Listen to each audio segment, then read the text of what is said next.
जय हिंद दोस्तों, नमस्कार, वंदे मातरम। मैं गोस्वामी अरुण गिरी और आप देख रहे हैं भारत केसरी न्यूज। आइए नजर डालते हैं इस वक्त की कुछ खास खबरों पर। पिछले 39 सालों से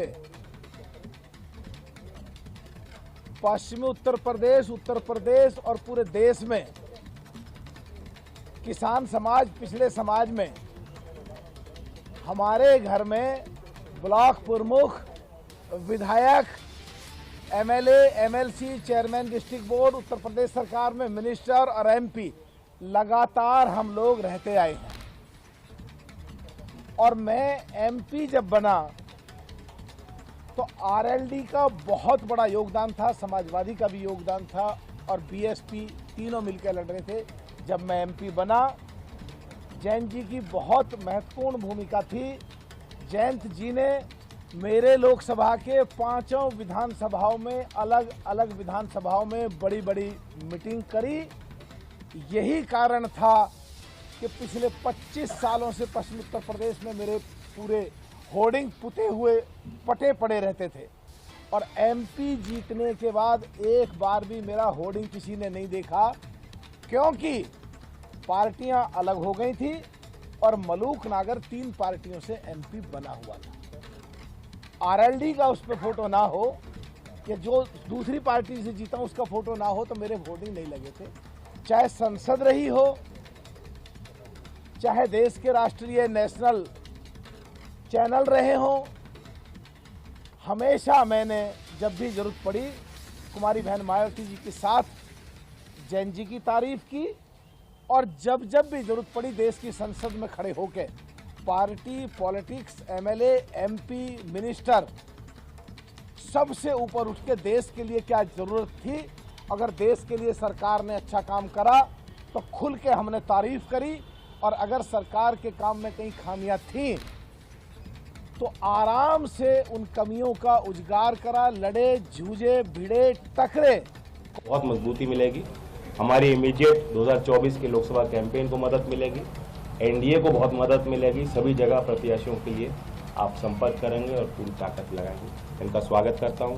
ये हरी डोरी जो प्राकृतिक निशानी है हमें धरती माँ से जोड़ेगी और किसानों के प्रति जो हमारी एक संवेदनशीलता है, जिम्मेदारी है, उसको हमेशा याद दिलाएगी और ये हमारे उनके रिश्ते की प्रति मैं इनको बांध के हरी डोरी को स्वागत करता हूँ।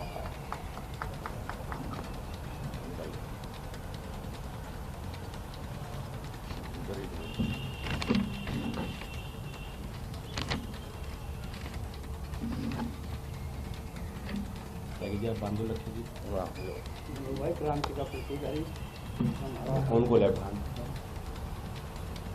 ये भी होता है ना, लेफ्ट हैंड पे बांधना है, राइट हैंड पे, तो पता होना चाहिए। नहीं बता रहा हूँ, वो भी तो वीडियो बनी थी कुछ। मलूक जी कुछ कहना चाहेंगे प्लीज, यूज अपॉर्चुनिटी। बात करता है या जाति आधारित जनगणना की बात करता है, क्या कहेंगे, तो फोकस होना चाहिए। नहीं, ऐसा नहीं, अल्पसंख्यक की बात करना हमारे देश में कोई गुनाह थोड़ी है, करनी चाहिए बात। जो भी लोग पिछड़ रहे हैं, जिस भी कारण से पिछड़ रहे हैं, राष्ट्र के नीतियों में, मुख्यधारा में, फोकस में उनको लाना चाहिए। और मैंने भी हाल में चिट्ठी लिखी है अपने सभी विधायकों को। मैंने ये कहा है कि 51%, क्योंकि 35% पहले मैंने चिट्ठी लिखी थी कि अनुसूचित जात के जो गांव हैं, जो बस्तियां हैं, जो आबादियां हैं, वहां आप अपनी निधि को लगाएंगे। प्लस 16% मैंने और अब प्रस्तावित किया है, तो टोटल 51% जो रिसोर्सेज, एक विधायक के पास रिसोर्सेज जो उनके डायरेक्शन से लगाए जाते हैं, सीधा उनके सुझाव पे और उनके प्रस्ताव पे जो काम होते हैं उनकी निधि से होते हैं। 51% वो अल्पसंख्यक के और अनुसूचित जात के लोगों के बीच वो अपनी निधि लगाएंगे। हमारी पहली पार्टी है जिसने अपने विधायकों को इस तरह से कहा है और ये हमारी सोच को दिखाता है, दर्शाता है। समाजवादी जी के पार्टी के मैनिफेस्टो को मैंने अभी पूरी तरह से पढ़ा नहीं है, टू बी वेरी ऑनेस्ट। कल भी मैं मीटिंग्स में था, अभी मैं यहाँ से जाऊँगा डॉक्टर महेश शर्मा जी के क्षेत्र में भटौना गाँव में मीटिंग है, उसके बाद हेमा मालिनी जी के लिए प्रचार करूँगा। और दुनिया गोल है, 2009 में वो मेरे लिए प्रचार करने आई थी और अब मैं उनके लिए प्रचार कर